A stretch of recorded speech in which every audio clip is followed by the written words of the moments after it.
అందరికైతే శనార్థుల్లా ఇగో నా తానికైతే ఓ మనిషి ఓ బాధ చెప్పుకోనికైతే వచ్చిండు. అదేంది ముచ్చట అంటే గతంలో పాపం వాళ్ళ తల్లిని కోల్పోయిండంట.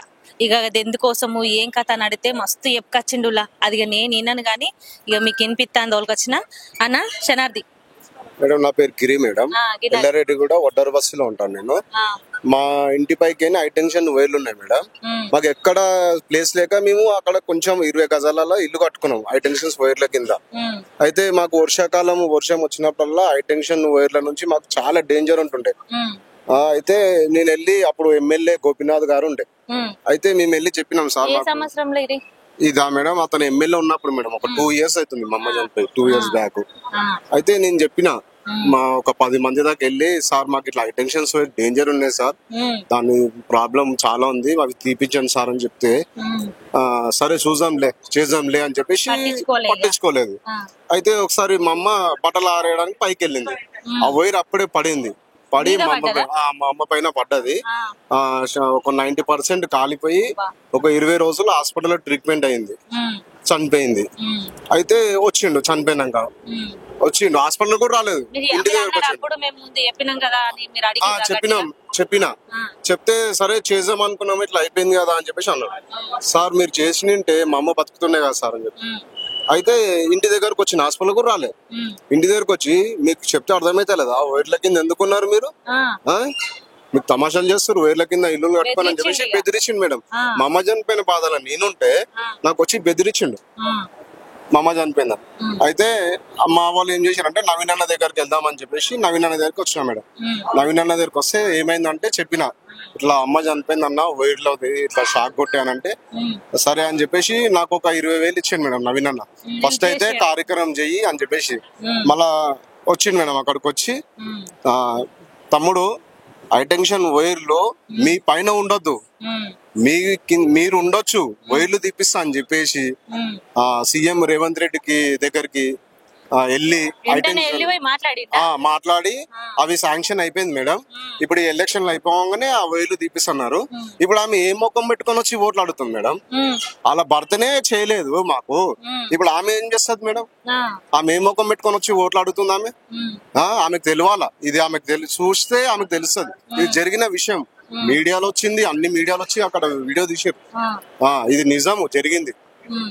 అంటే మరి ముందుగానే మీరు మరి నవీన్ అన్న తానికి ఎందుకు రాలేదు? ఇప్పుడు మాగంటి గోపీనాథ్ దగ్గరికి వెళ్ళిరు అంటే అప్పుడు ఎమ్మెల్యే ఉండే కాబట్టి ఆయన అధికారంలో ఉన్నాడు. అంటే మా పెద్ద మనుషులు ఏమన్నారు అంటే ఎమ్మెల్యే ఉంటారు కదా, ఎమ్మెల్యేతో అవుతుంది కదా అంటే వెళ్ళినాం, ఎమ్మెల్యే దగ్గరికి వెళ్తే అవుతుందని వెళ్ళినాం. మీకెవరు చెప్పారు ఇప్పుడు నవీన్ అన్న దగ్గర రావాలి అని చెప్పి? మా వాళ్ళు పెద్ద మనుషులు ఉంటారు కదా, అక్కడికి వెళ్తే అన్న ఏదైనా సాయం చేస్తాడు అని చెప్పేసి చెప్తే వెళ్ళినా మేడం. అయితే ఆ రోజు గల్లీ కాలనీ వాళ్ళు ఎవరు మీకు సపోర్ట్ గా మాట్లాడుతున్నారా ఎవరన్నా? ఇప్పుడు హైటెన్షన్స్ తీపిస్తున్నారు కదా మేడం, ఆల్రెడీ మీడియాలో చెప్పారు, అక్కడికి వచ్చి మినిస్టర్లు కూడా చెప్పారు హైటెన్షన్స్ వెళ్ళి ఎలక్షన్లు అయిపోగానే తీసేస్తారు అని చెప్తే మేము చాలా హ్యాపీగా ఉన్నాం. మొన్న వర్షం పడ్డా కూడా మాకు ఇప్పుడు కరెంట్ లేదు మేడం, అలా వర్షం పడ్డా కూడా హ్యాపీగా ఉన్నాం, ఇంట్లో కరెంట్ తీసేసారు దాంట్లో. అందుకే మేము నవీన్ అన్న గెలిపించుకుంటే మాకు ఇంకా ఎమ్మెల్యే లేనప్పుడే అంత పని చేసి పెట్టింది మేడం. నవీన్ అన్న ఎమ్మెల్యే అయితే ఇంకెంత పనులు చేసి పెడతాడు మేడం. మేము నవీన్ అన్న గెలిపిస్తుంటాం మేడం. సుశీర్ గనుల్లా అంటే ఒక పదవి అధికారంలో ఉన్నా గానీ ఎలాంటి పనులు చేయకుండా ఒక ప్రాణం పోయే పరిస్థితి వచ్చిందంటే అధికారంలో ఉన్న నాయకులు నిర్లక్ష్యం వల్లనే అని సాక్ష్యమే మీకుంది. మరి ఇవాళ పదవి లేనప్పుడే మంచితనంగా రెస్పాండ్ అయ్యిండు. మరి పదవి వస్తే మంచిగా చేస్తాడన్న ఆశతోని మరి ఈ వ్యక్తి నేను నవీన్ అన్ననే గెలిపించుకుంటానైతే ముందుకొచ్చిండు. మరి ఇట్లుంది ముచ్చట. నా దగ్గరనైతే contested corporator Shaikpet division Satyanarayana sir ఉన్నాడు. మరి ఆయన అడిగి ఈ పొద్దు ఏం ముచ్చట జరిగింది ఏం కథ. ఇప్పుడైతే ఆర్ఎస్ ప్రవీణ్ కుమార్ మళ్ళీ కౌశిక్ రెడ్డి ఓ తీరు మాట్లాడతలేరు, గల ముచ్చట ఏందనేది అరుచుకుందాము. నమస్తే సార్. సార్ ఇప్పుడు మరి కౌశిక్ రెడ్డి మాటల పైన ఆర్ఎస్ ప్రవీణ్ కుమార్ మాటల పైన మీరు ఏం చెప్తారు? ఇప్పుడు ఒకప్పుడు ఆర్ఎస్ ప్రవీణ్ కుమార్ కూడా కేసీఆర్ ని కేటీఆర్ ని వేరే పార్టీలో ఉన్నప్పుడు తిట్టాడు. ఆయనకి ఏదో వేసి ఇచ్చుంటారు, పార్టీలో జాయిన్ అయ్యాడు. ఈ రోజు వచ్చి మళ్ళీ నవీన్ యాదవ్ గురించి తిట్టడము, మళ్ళీ రెచ్చగొట్టడము, ఏదో నవీన్ యాదవ్ ఏదో అన్నాడు మాట అది అన్నాడు అని చెప్పేసి నువ్వు జనం రెచ్చగొడుతున్నావు. కానీ ఇది భయ మర్చిపోతున్నావు. ఇది మీకు ప్రజలకి మీరు రాంగ్ మెసేజ్ మీరు ఇస్తున్నారు, మేము ఇవ్వట్లేదు. మా ఏరియాలో మేము ఉన్నాం, మా ప్రచారం బాగానే అంత బాగానే ఉంది. మీరు ప్రజలను రెచ్చగొట్టి రాంగ్ మెసేజ్ తీసుకెళ్తున్నారు. ప్రవీణ్ కుమార్ మీకు కరెక్ట్ కాదు. ఒక మంచి ప్రజా నాయకుడు అయి ఉండి ప్రజలకు తప్పుదో పట్టిస్తుంది నువ్వు, మేము కాదు. అంటే ఇప్పుడు వాళ్ళు కూడా ఒక నాయకులే కాబట్టి మరి మంచి నాయకుడి మీద ఇట్లా మాట్లాడు ఎంతవరకు కరెక్ట్ అంటారు? మంచి నాయకుడు ఎవరమ్మా మీరు చెప్పేది? నవీన్ అన్న మీద మంచి నాయకుడు అనేది ప్రజలు నిర్ణయిస్తారు, వాళ్ళుగా చెప్పేది. రౌడీ ఈవిడి అని చెప్పేసి ఏదో చెప్పారు, అది డ్రామాలు ఆడుతున్నారు. కానీ ఇక్కడ లోకల్ గా మాత్రము ప్రజలు చెప్తున్నారు నవీన్ యాదవ్ కి అలాంటిది ఏమి లేదు, వీళ్ళు కావాలని బురద జల్లుతున్నారు. ఈ ఎలాగో ప్రభుత్వం పోయింది, ఆ 2 సంవత్సరాలు అయిపోయింది, కింద మీద పడిపోయి ఏదో చేయాలి నవీన్ యాదవ్ అని మళ్ళీ గెలవ కూడా చేసేయాలి. మళ్ళీ నవీన్ యాదవ్ వస్తే మళ్ళీ మనకి ఇక్కడ ఏం ఉనికి ఉండదు జూబ్లీస్ లో అని చెప్పేసి నానా ప్రయత్నాలు చేస్తున్నారు. కానీ ఈ బుద్ధ చల్లి మాటలు ఆపండి, మీ డ్రామాలు ఆపండి.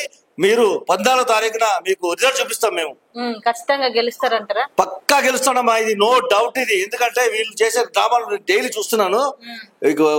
ఇప్పుడు వీళ్ళ దగ్గర ఉన్న ప్రశాంత్ రెడ్డి గాని, దేవేందర్ రెడ్డి గాని, దేవేంద్ర గౌడ్ చాలా మంది తిరుగుతున్నారు మా షేక్పేటలో. వాళ్ళకి పని బాట ఏమి లేదు, కానీ ఆ గల్లీ పోతున్నారు, ఈ గల్లీ పోతున్నారు, డప్పులు వేసుకొస్తున్నారు. కానీ మెసేజ్ మీరు రాంగ్, పబ్లిక్ కి రాంగ్ ఇస్తున్నారు. మీరు పబ్లిక్ రాంగ్ మెసేజ్ ఇచ్చి మీరు తప్పుతో పట్టించి మేము కాదు, మాకి గవర్నమెంట్ ఉంది.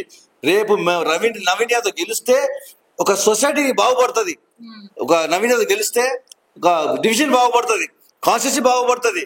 కానీ వీళ్ళు గెలిస్తే ఏమవుతుంది, ఎక్కడేసిన కొంగ అక్కడే ఉంటది. కానీ ఒకటి చెప్తున్నాను, వీళ్ళ మాగంటి గోపీనాథ్ 10 సంవత్సరాలు ఎమ్మెల్యేగా 3 సార్లు పోటీ చేసి గెలిచి జూబ్లీస్ కాన్స్టిట్యూన్సీ నాశనం చేసిపోయాడు. ఏ మొహం పెట్టుకొస్తావు మా ఓట్లాడడానికి? నువ్వు షేక్పేట్ డివిజన్ లోకి తిరగడానికి తిరుగుతున్నావు కానీ మీకు గెలుపు లేదు, మీకు జూబ్లీస్ కాన్స్టిట్యూన్సీ గెలుపు లేదు. ఇది మీరు పక్కా ఓడిపోతారు, అది మాకు తెలుసు.